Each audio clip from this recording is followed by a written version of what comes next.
Now, you talked about the relationship with News Limited. Well, Kim Williams is now heading up the organisation, and that was put to him as to whether it would improve the relationship. Here he is. Are you the man who has to kiss and make up with the Gillard government?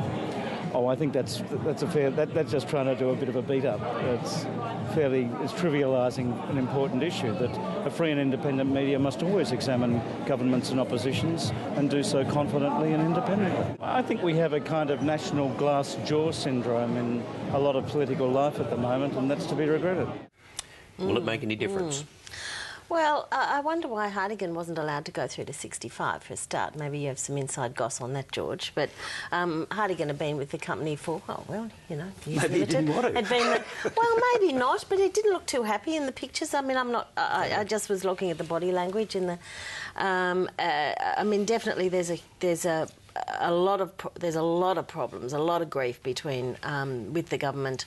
Various members of the government, certainly they don't like a lot of the style of journalism that comes out from the telly. Conroy's made him very clear on that, and the Australian too. They're not happy about the Australian. So, but I think hold on. John Hartigan, 40-odd years in the media, a legend of journalism. I think he's marvellous. I don't know what the body language has got to do with it. I mean, the guy's had a terrific career. Exactly. Yeah. But more to the point. This ownership thing is a bit of an issue because apparently Sky is just a News Limited run company. You point out that it's partly owned by News Limited. Labor are paranoid, and I'll give you a little window into conversations I was having on the Friday with a couple of ministers' officers. No names, no pack drill.